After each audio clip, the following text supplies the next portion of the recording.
It's the Converted Man. Okay, so here's this guy, Dr. Sean McDowell, who's role playing as an atheist. And the guy, like, normally when he does this, like, people know he's role playing, but this time he decided, or they decided to just introduce him as an atheist and, not to tell him until later. So, the whole don't bear false witness, let your yes be yes, your no be no. This is just a suggestion. Don't worry about that. It's okay. It's okay. You can sometimes lie or make up stuff. It's under certain conditions. All right. Anyway, so it's a very long video, hour plus. And I'm not gonna look at the whole thing, but as a fake atheist, he's not very good. Okay, like the responses he's giving to because he goes into questions pretty quickly here. You can see 7:49. He's like, let's just ask questions and answer them instead of doing his little spiel at the beginning, which he talked about God of the Gaps a little bit, but that was really it for like his fake deconversion story. Was like, yeah, like there was all these God of the Gaps, and I just became an atheist. Like it wasn't very much of a, it wasn't very in depth. But then again, he's making all this up, so whatever. But okay. So I guess if I was going to talk to a bunch of theists, I don't know that I'd give my deconversion story necessarily. I mean, maybe I would. I don't know. But anyway, so let's get to the questions. Let me play this, and I'll respond as an actual, real trademark, reserved, copyright atheist. Told me that you have interactions where he kind of role plays different worldviews, so you're used to this dialogue. I'd be happy to just take questions. What would you like to ask an atheist philosophy professor? And I'll do my best to respond. So if the two of you, I see you over there, I see Mr. O'Neill over here. If you hold your mic up, they'll just come follow you. Anything you want to ask a professor is fair game, and I'll do my best to respond. If you guys will spread out, we'll get as many questions as possible. Let's do it. Hi. So you like to talk about philosophical arguments, correct? So I would like to know what you think about the world and its creation as a whole philosophically, and how the world, if it's so fine-tuned to its creation, how something bigger or outside didn't create it. Okay, so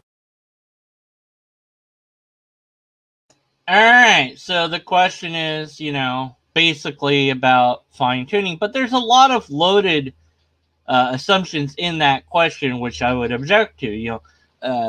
How do you explain the creation of the world? Well, that assumes it's created. Now, fair enough.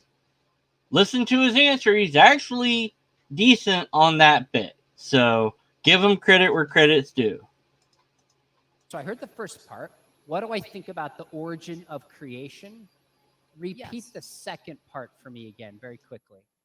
So fine-tuning, right? I'm sure you know what that is. Oh, fine-tuning. Yes. Fine-tuning.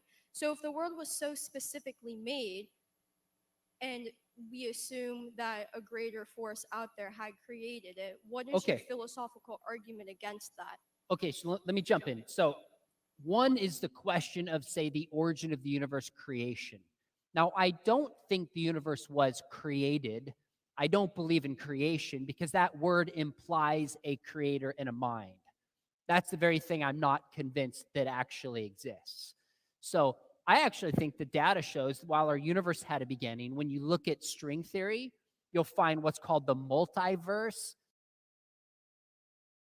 Okay, so here is where we go off the rails. As I don't know that. I mean, maybe an atheist might go this route, but I have said many times we don't really know. And I've talked, I've listened to the scientists that in regards to the beginning of the universe, it's not phrased that way. It might be for convenience sake, but it seems like science isn't settled on this. There isn't a beginning that we know of. We don't know what that is. We know after the T1 point. We know after the singularity to some extent, but before that, math breaks down, physics breaks down, and to say there's a beginning isn't really exactly what's going on. So there's a little bit more nuance that we're missing there. Also, string theory and multiverse theory, yeah, maybe, but that's not the answer to fine tuning. The thing with fine tuning is it's not even a thing. That's the actual response to that an actual trademark atheist would give, I think. Well, at least I would give but I'm a skeptic and whatever. I'm all the things. Anyways, fine tuning isn't even a thing. The universe is not fine tuned for life. Life is fine tuned for the universe. It's completely the opposite way of thinking, that life develops in a universe that allows life to develop. And we are here. So there you go. It's not surprising to find that the universe allows for life.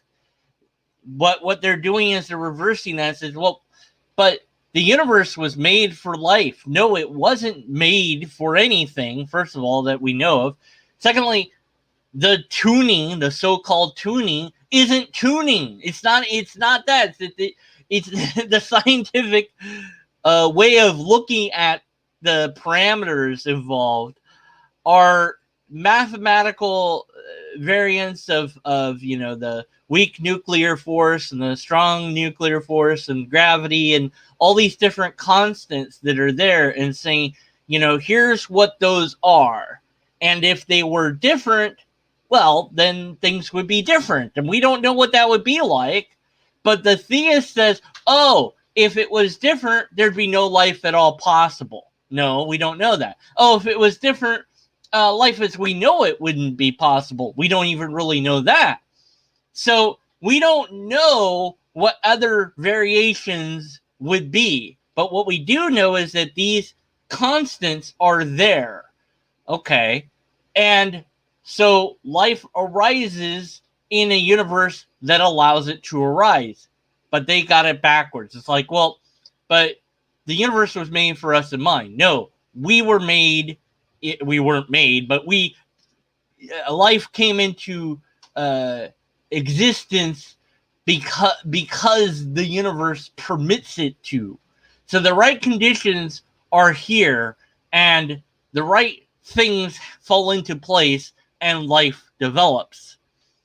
Now, you might say that's really hard to understand how that could come about by chance, but of course you need the filtering mechanism of death and entropy as well. But even still, you might say, well, but it's really hard to understand how it could just be these two things, that life seems so wondrous and maybe even miraculous that it seems hard to believe that it's just coincidence. That look at the universe, it's fine-tuned for life. No, life is fine-tuned for the universe.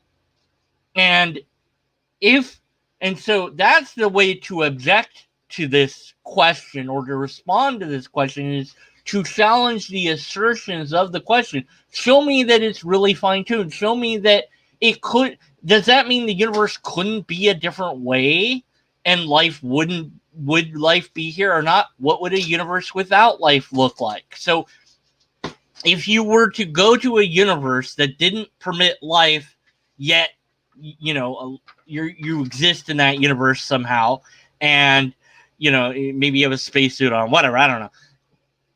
Could you make arguments for that universe's fine-tuning? Because it's fine-tuned for not life.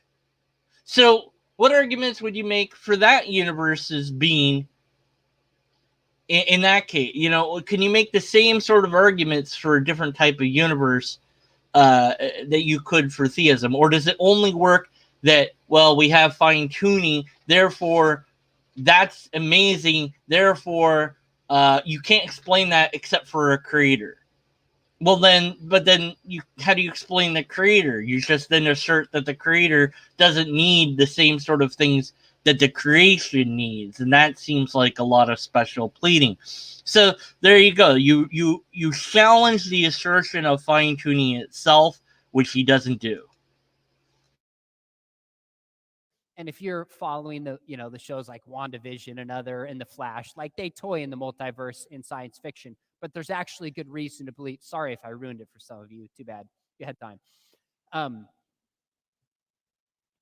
Do you know who saved Endgame? Can I ruin that one for you? I'm kidding. I won't. The multiverse, I think string theory Ha ha ha ha ha ha ha ha ha ha. points towards that reality. So our universe had a beginning, but I don't think the multiverse did. It's eternal and it's always been here. And there's reasons for that we could go into.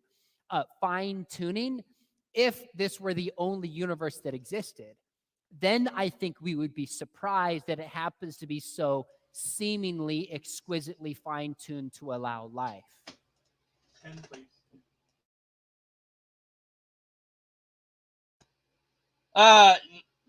You know, as we don't, this is, as far as we know, this is the only universe that is, or at least the only universe we know about for sure. Maybe the multiverse is a thing, but I don't see this as an actual objection to the whole thing. Is prove to me that fine, you know, explain what fine tuning actually is, and talk about the weak anthropic principle.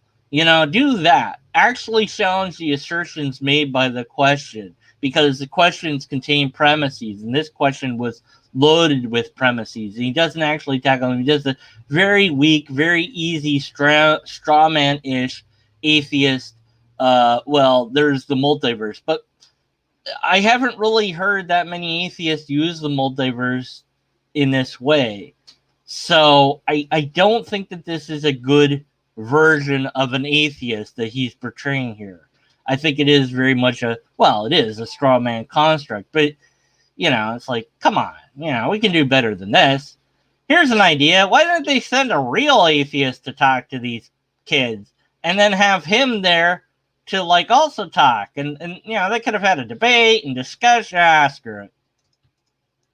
But since it's not, and there's more probabilistic resources in the universe, I don't see why fine tuning is a problem. In fact, if there is a multiverse, we wouldn't expect to find ourselves in a universe that's not fine tuned, because we couldn't live in such a universe.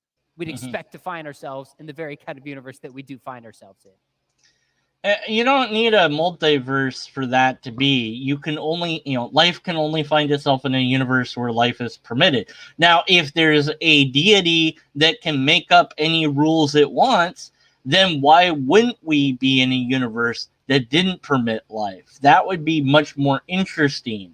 And that would point to there being something off, you know, be like, hey, look, you know, we exist, but this universe doesn't seem to want us to exist. Like, everything is wrong for us to exist. Kind of points towards there being some larger thing going on here. Of course, you know, but God has to hide and stuff, so that would ruin God's hiddenness, I guess. I don't know, whatever.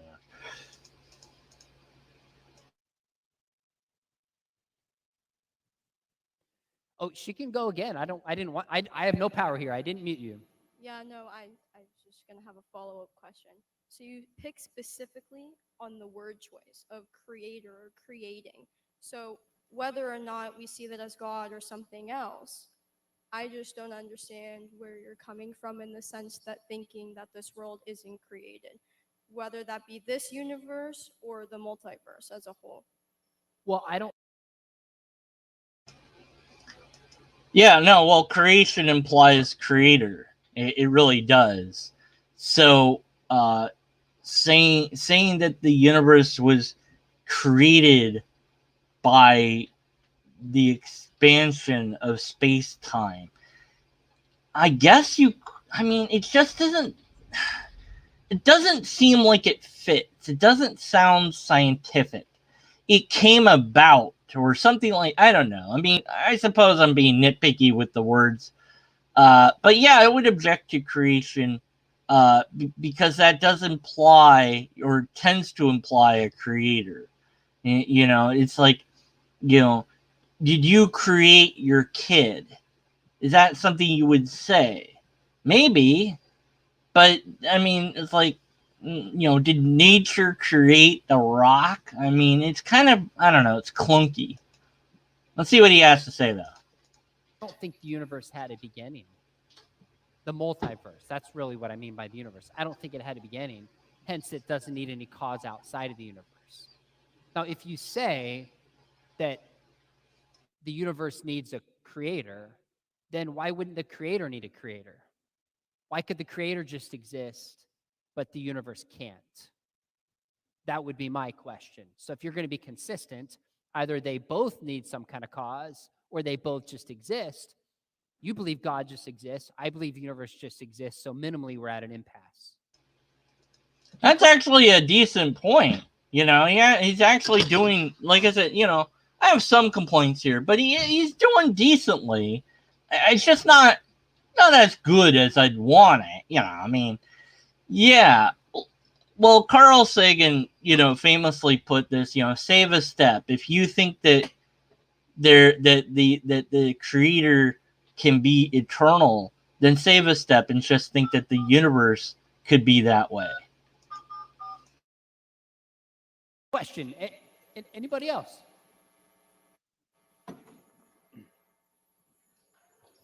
I see one up here. Any others? Spread out, even while they're talking. There's one up Mr. top in Stewart there. was supposed to be the downstairs guy, but I guess I'll do both, Mr. Stewart. All right, we'll try to get in as many as we can. So keep it. So you said earlier you weren't even sure if Jesus was a real person. I'm not talking about like if he was God or like anything. Like you said you weren't sure if he was real. He might have been. I think the evidence is late and contradictory and legend filled. So I'm not fully convinced.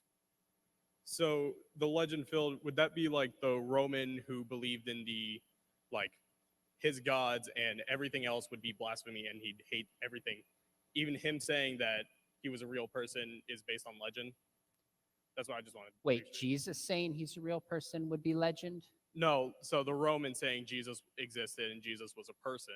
Well, there's no good early Roman source that does. Josephus. Josephus was Jewish, for one. He was a Roman historian. Second, he was writing for Rome, but he was not Roman. Josephus was Jewish. Josephus mentions 33 people by the name of Jesus. You can go a little bit slower. Yeah, well, I would point out that Josephus is way later after Jesus supposedly walked the earth. Josephus mentions the Christians that believe in Jesus. And that's about it. Nothing he says is extraordinary. Nothing he says proves that Jesus existed. He's talking about people that believe in Jesus. And then, of course, there's the whole forgery bit that Josephus has. So that's kind of a problem. 33 people. Have you read the Antiquities of the Jews? I've not read that yet. Okay, so listen, that's all right. I would encourage you to read it. It's like saying somebody referred to Mike or John today. Jesus was a very common name in the Jewish world because it refers to Joshua, like a savior.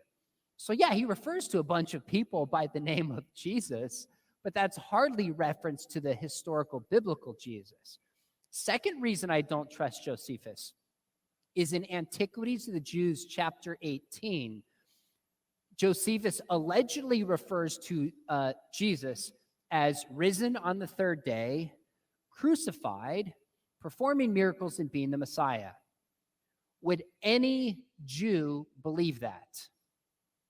The answer is no. Jew by religion.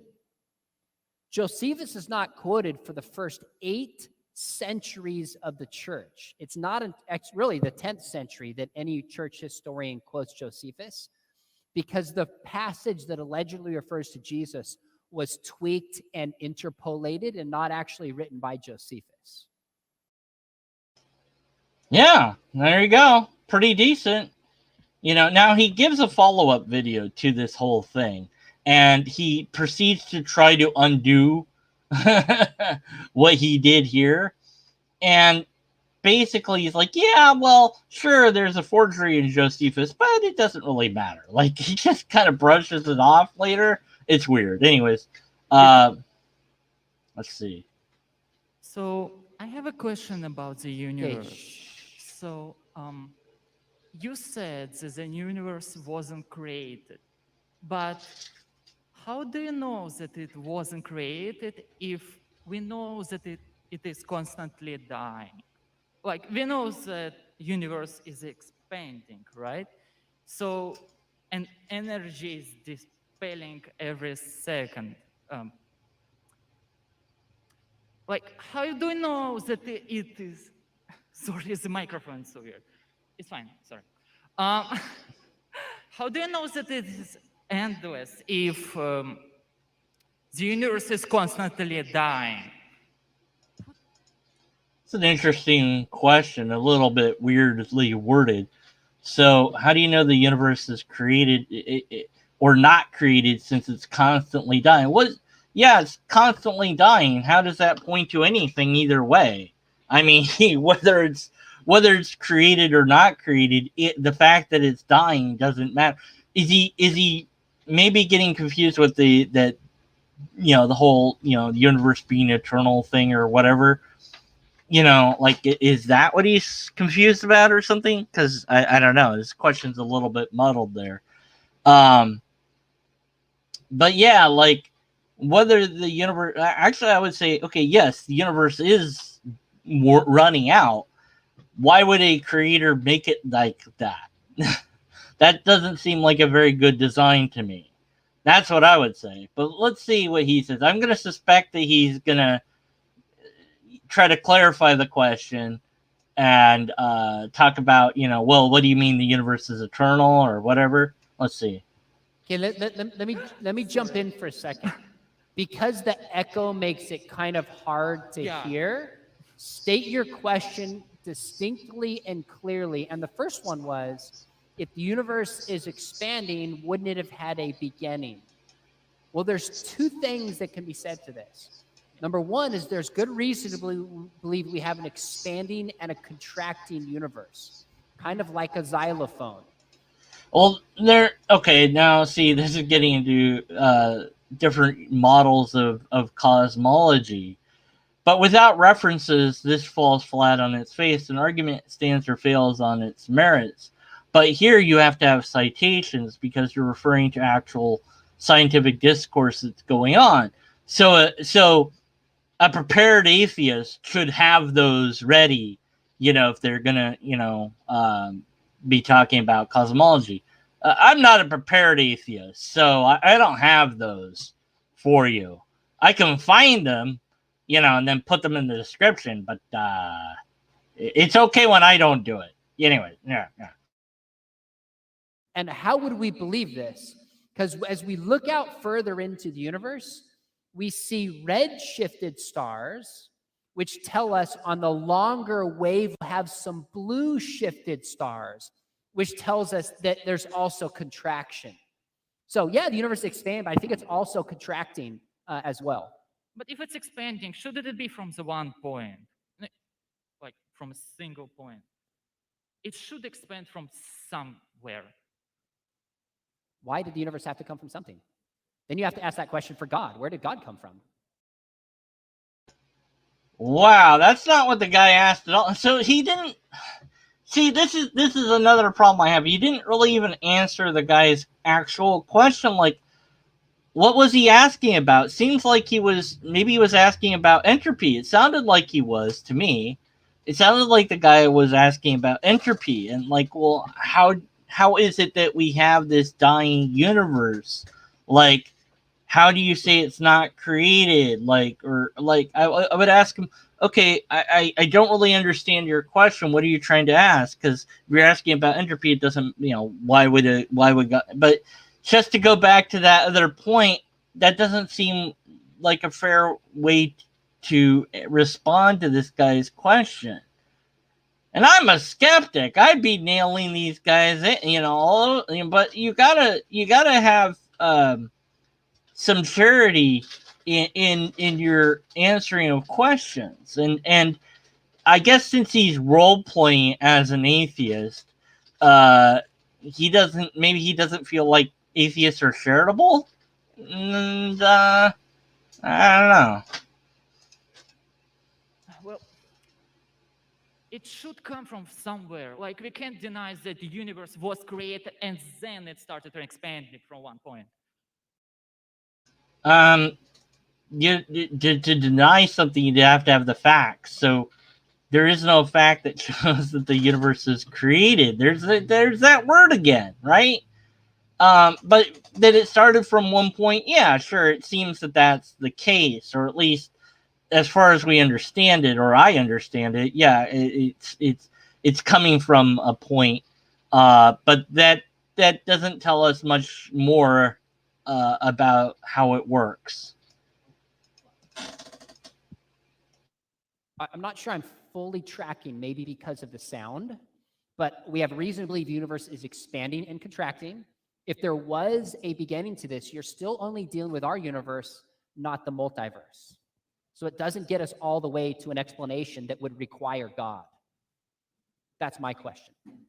Good. All right. I see a hand down here. I see a few in the back. Again, just if you don't mind, get as quickly to your question and distinctly as you can, please. Okay, so earlier when you were addressing Madison's question, While we're talking, go ahead and pull your mask off, then we can hear. So earlier while you were addressing Madison's question, you noted that the multiverse had to be an eternal type thing in order for the beginning of our universe to be created. So going off of that, do you believe that the components of something created needs to be in that which created it? So like, for example, with the creation of our world, we have intellectual minds. And from that, with the multiverse, how did the intellectual minds initiate or develop through something that didn't have that property?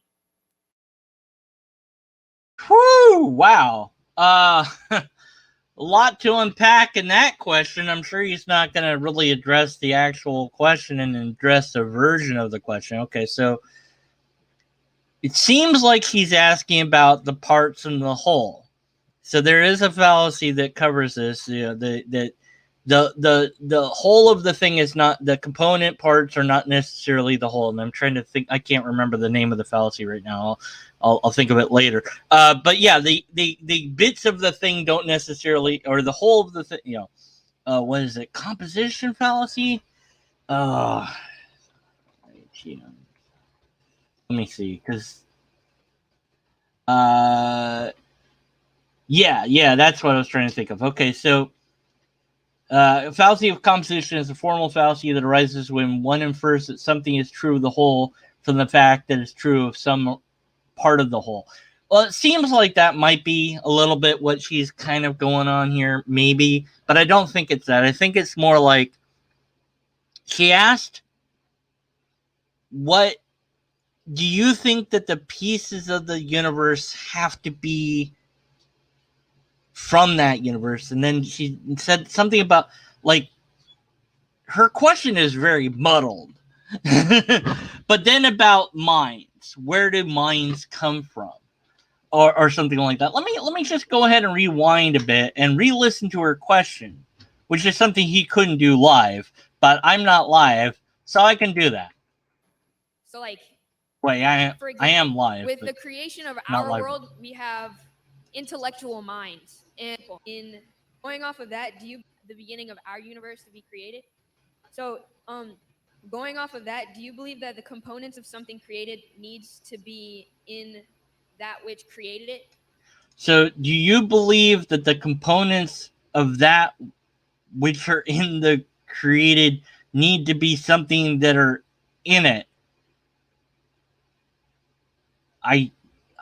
Yes. I mean, I guess. I mean, I don't know. all the components that we have for this universe are of this universe. We are part of the universe, and the universe is part of us. We are in this universe. The universe is in us. There isn't anything that you can look at that isn't the universe in that way. Like the subatomic particles that make up all the things, that's part of the universe. You know, it doesn't matter if we manufacture plastic, that ultimately is still stuff from the universe. So everything that we know of is from this place that we exist, that we call the universe, broadly speaking. Or maybe to a lesser extent, everything that humans know about is from Earth. You know, maybe it originally came from space on a meteor, but nonetheless, it's been on Earth a while, and we've breathed in air that cultures that no longer exist breathed out. So we've inhaled particles of dead people. You know, so yeah, and animals, and goodness knows what else, you know. And so, yes, everything that we know about is in the thing that we are in. And so everything that's created, I hate the word created, but everything that comes about within the thing that it came about in. If there is an outside of the universe, anything that we say about it would be pure speculation. So I wouldn't even attempt to answer about things outside of the universe having any influence on the inside of the universe, because it would just be pure speculation. Okay, that's the first part of the question. Wow. So, like, for example, with the creation of our world, we have intellectual minds. And from that, with the multiverse, how did the intellectual minds initiate or develop through something that didn't have that property? Okay, so whether or not there's a multiverse is irrelevant to this question, which is what I would say. And of course, I wouldn't have brought up the multiverse thing anyways, but that's just me. Okay, so minds developing. Okay, so what is a mind? I would ask her that. Say, what do you think a mind is? Explain to me what a mind is. What you think a mind is. Because I don't want to assume I know what a mind is. Yes, we've inhaled plenty of lobsters as well as everything else that we've inhaled. So now that's all I want to talk about is inhaling lobsters and stuff. Oh well, yes. So what is a mind? What do you mean by that? Okay, so what I'm guessing is the ability to think, and okay. So it's a brain. Are you talking about a brain? Because that's really the only thing that we know about. The only thing we know about that can do this thing that we call a mind is a brain. Now, does a machine have a mind? Is there a computer mind? Or have we reached that level yet? I don't know. I don't know enough about AI, but I don't think we've reached that yet. But it might be that at some point we achieve that, and then of course that dooms us all because AI takes over. The singularity hits, and taps into the internet and learns everything there is to know. I think that actually it would shut itself down after discovering all the porn that exists and being like, what is up with all the I mean, not that I know about porn. I don't know what that word is, even, actually, to be honest. So anyways, yeah, what was I talking about? Oh, right. So how can the mind develop in the universe? Well, the mind develops because of the brain. Okay, is an emergent property. So when you are in traffic, when you are behind some vehicles, and all of a sudden they slow down to a halt, and you go, oh, great, it's a traffic jam. Where did the traffic jam begin? How did this happen? And up ahead, if you were able to see in a helicopter, you could see far ahead that they're moving along, zipping along just fine, but somewhere people are all slowed down and all stopped up for some reason. And you look in, you zoom in, and you discover the reason is that there's a car that's been in a wreck and everybody is slowing down. Are they rubbernecking or are they slowing down to be careful? It doesn't matter. Somebody slowed down, and because that someone slowed down, someone else had to slow down, and someone else had to slow down, and so on and so forth. And you have this ripple effect all the way back to where you are, and now you're in a traffic jam, and you don't know why. You're just frustrated. The emergent property is more than the sum of its parts. Every individual vehicle would be going as fast as possible if they could, but they can't because of the idiot in front of them. And once you are the idiot that's in the front and you're like, oh, finally, I could go fast now, but you can't immediately go fast because the idiot that's in front of you isn't quite going as fast as you'd like to, but you go as fast as you can, and then you have to slow down if you catch up to them, so you have to be careful. So you wind up being the same idiot that the person was in front of you and not going as fast as possible. And it doesn't matter, even if you could instantly go as fast as the other person and catch up to them, then you'd just be in another problem. But nonetheless, the people behind you have to then speed up as well. And the process of speeding up takes time. And so to the other people behind the idiots that are behind you that is also an idiot, you're not going fast enough yet. And you're like, oh, I get to go fast. Put my foot on the pedal. And you're like, okay, car, go fast. And the car's like, and the person behind you's like, oh, I get to go fast now. And eventually, enough people are able to go fast to get the traffic unlocked. But that takes time to reverse the stoppage. Now, why am I talking about this? Because it's an emergent property. The mind is an emergent property of the brain. There's all these complex systems in the brain, all these pathways of roads, and all these cars on these roads. And the cars are delivering information to and fro. And the information in this sense is chemicals and whatnot. But they're delivering it to and from the neurons. And maybe they get stuck in a loop pattern. Maybe they get stuck in a traffic jam. Maybe they, this or that happens. But that individual neuron by itself isn't very much. 2 neurons, not much. 3 or 4, still not that much. But you have a collection of these neurons, and you have suddenly an emergent property develop that we call the mind. And it's extraordinarily complex, and we don't know everything there is to know about it. But how does that happen? Good question. I don't know, but it did happen.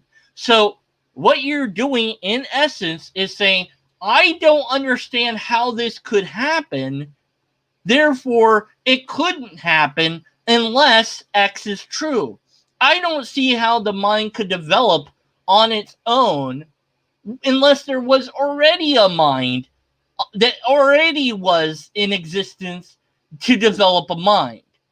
How could it be that my mind exists on its own, uncreated, unless there was already a mind to make up my mind in the first place? Well, it does exist, and it exists because of gradual evolution that got us to this place.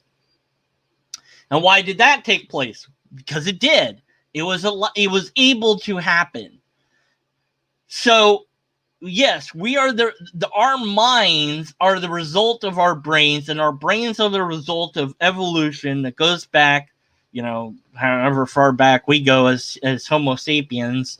At least a couple, I want to say million. I don't know if it's that long. The Earth has been around a while, so I don't know about humanity, but we've been around for quite some time.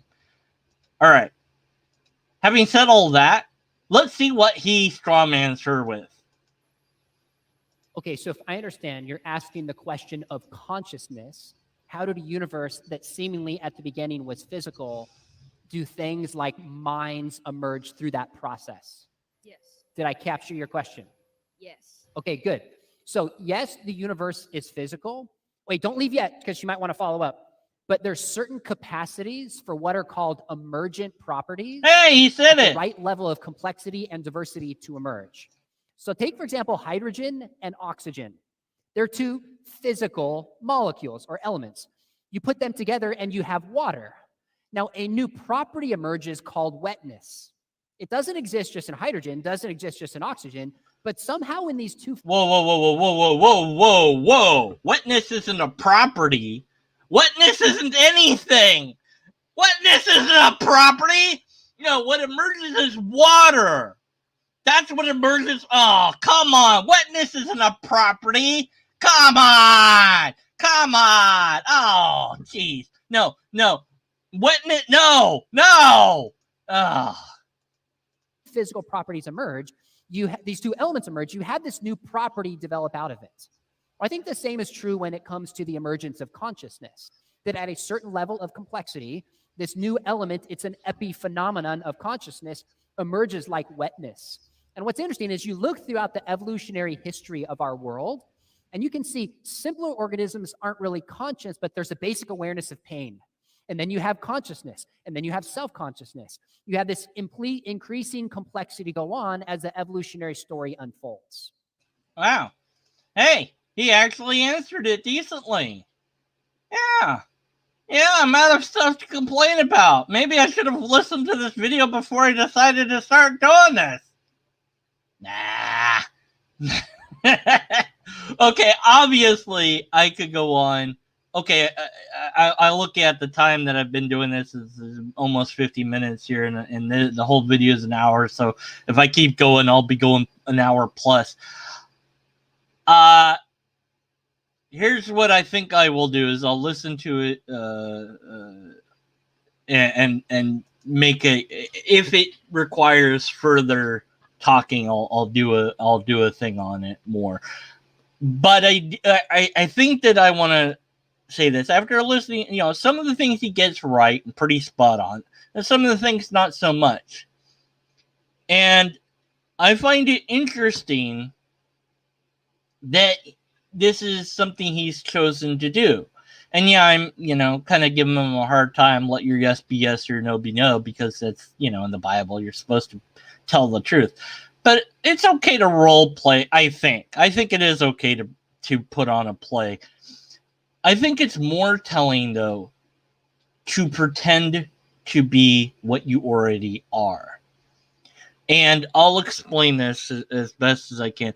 So when I was struggling with Christianity and I didn't know if I could hold on to the faith or not, I went, well, no, I said pretend to be what you are. Sorry. That is, to pretend, okay. Undo all that I just said, because forget it. I don't know what I'm talking about.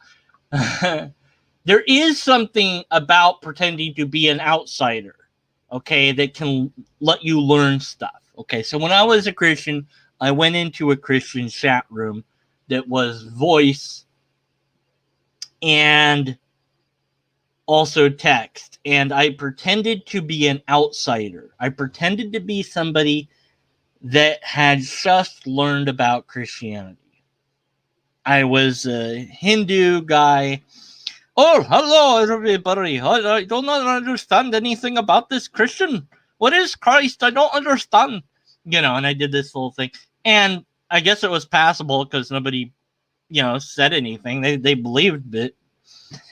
But I said, I was asking about what is God? What do you mean by God? How do you, explain this to me? I'm an outsider. And then when I listened to the Christians desperately try to explain the entire story of Jesus. Oh, who is this Jesus? How, what do you mean? Who's this? How do you know he is? And I kept doing this, and it's like listening to people desperately try to explain this whole story to somebody that's never heard it.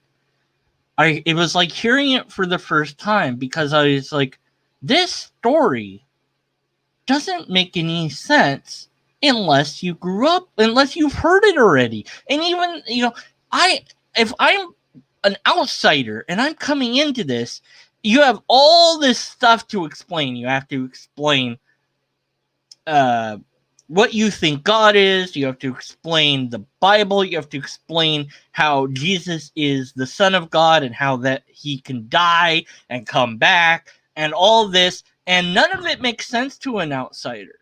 So it really illuminated for me how weird Christianity was at the time. I also experimented with pretending to be a homosexual Christian and just be a Christian that happened to be homosexual. I was like, yeah, you know, the Bible has these verses, but people are misinterpreting them. And they don't really say anything about homosexuals. They actually say against this only for the, you know, priests and you know, and the one gal just, no, that's not what they really say. And I was like, and I'm like, oh, but you're a woman. You shouldn't be trying to teach a man because that says that in the Bible. And she didn't like that. I'm like, well, yeah. But again, it highlighted how disjointed Christianity or Christians can be about, and that they can't even agree. Asking them, and I asked this question, and this is something that I want to pose to more Christians is, how are you saved? Describe how you get saved. But I want them to do it by writing it down first, having a bunch of Christians in the same live thing, write it down first. That way they can't change their answer. And then let's see all their answers at the same time on screen. Because there are going to be differences. And those differences are important. Because different people will say different things about how you get saved. So if the Christians themselves can't all agree on how you get saved, what hope is there, really? Now, I think that this is an interesting idea that this guy is playing with. But ultimately, unless you don't believe in God, you don't know what it's like to not believe in God. And vice versa, right? Now, that doesn't mean your arguments are going to be wrong. It just means you lack this non-experience. I've been on both sides. Believing in God felt different than not believing in God. When I could just pray and pray for the safety of somebody, there was a comforting feel that gave me. That now it's like somebody leaves, I just go, okay, love you, bye. And it's like, that's it. I can't, praying for them, I could pray for them, but it's not going to do anything. And I know it's not going to do anything. It's just hoping that they, you know, everything turns out okay. And there's a feeling of helplessness there that might be part of the addictive nature of belief or something that I do think humans developed God in part to be a way to control the environment. That we don't want it to rain, so we're going to pray to the rain god, or we want it to rain, so we're going to pray to the rain god to make it rain. Or we don't want it to rain anymore, we're going to pray to make it stop raining. And eventually it stops or starts raining, and you go, okay, well that must have worked. You know, we found the right sacrifice. We did the right dance, you know. You just keep dancing until it rains.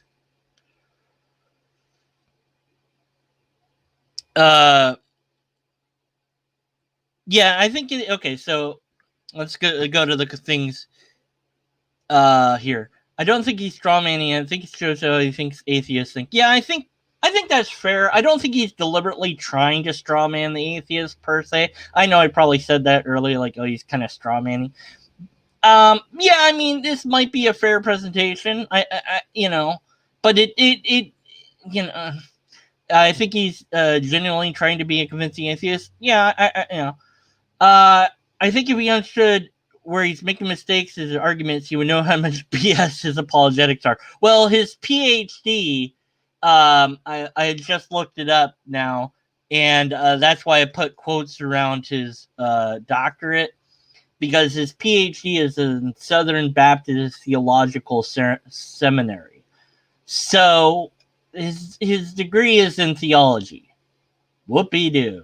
I don't know why we give a PhD for that. Honestly, I don't, but, you know. And he's got an MA in theology. And he's got an MA in philosophy, also from the School of Theology, same school. And then he's got a BA from Biola University. I don't know. Okay, it's just B. It doesn't even say what that BA or is the BA in Biola. I don't know. But yeah, so I mean, look, I don't have any degrees, but I'm just not impressed with his degrees, is all I'm saying. It's like, yeah, big deal, PhD, whatever. You know. And he also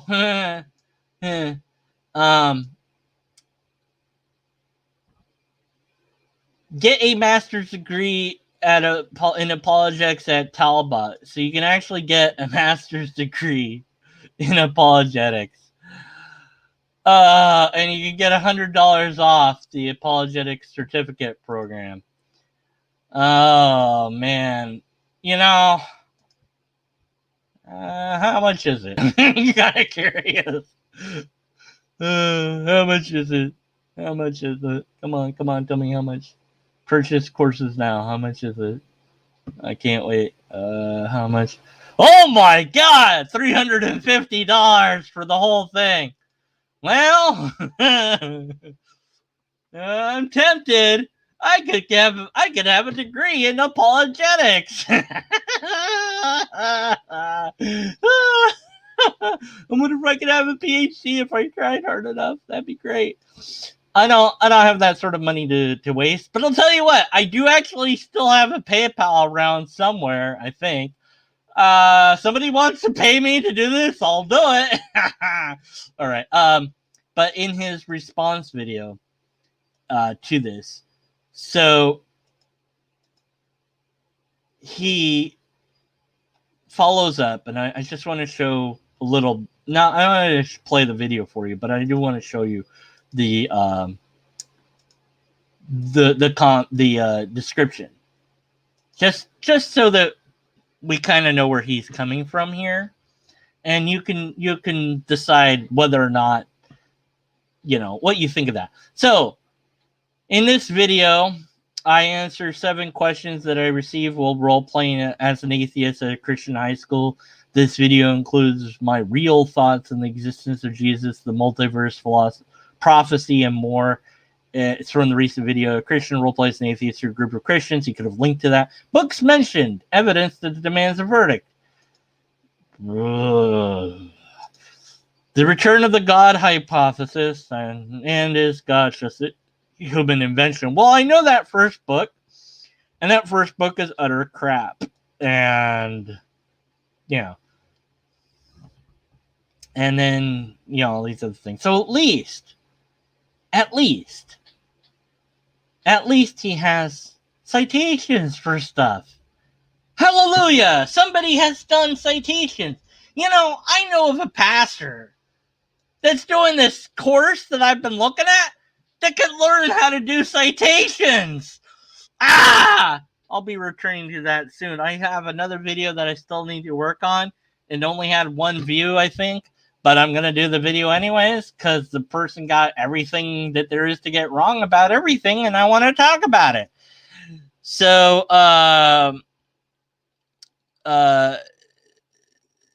yeah. A BA in Biola University, a private evangelical Christian university. How can a university be private? I don't know. I don't know. A private university. Okay. It's universally private. Sure. Anyways, so interesting stuff, I guess. I don't know. Maybe you can go and look at the video in full and tell me if there's more that you think I should cover or not. And let me know your thoughts in the comments as always, which you rarely do, even though I ask you and you don't do it. I don't know, whatever. Buy my book if you haven't, and if you can afford to do so. And if you do buy it, please review it if you can. Amazon is very picky about things. Let me go ahead and read a review that I got that somebody couldn't post on Amazon. You'll just have to believe me that somebody really said this. And let's see. Let me read this. Let's see. Oh my God. Can I put all that in chat? Yeah, I guess I can. This was an enjoyable read. The author managed to make his way through a huge series of potential heavy arguments with a great lightness of touch. One doesn't trivialize or take away from some moving, poignant moments. In reading work like this, I've often held in mind the question, would my young Christian self have been able to hear this without raising his defense? I think he would. I've also been able to read this book, and I think that makes it accessible to a lot of theist readers. Very kind words. I wish he could have put it on Amazon, but Amazon's like, no, you need to spend $40 or more with us before you're allowed to review. So he's like, yeah, I'm not doing that.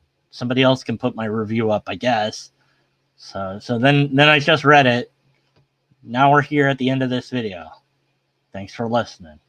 Until next time, remember, we inhale lobsters, therefore, I don't know, subscribe.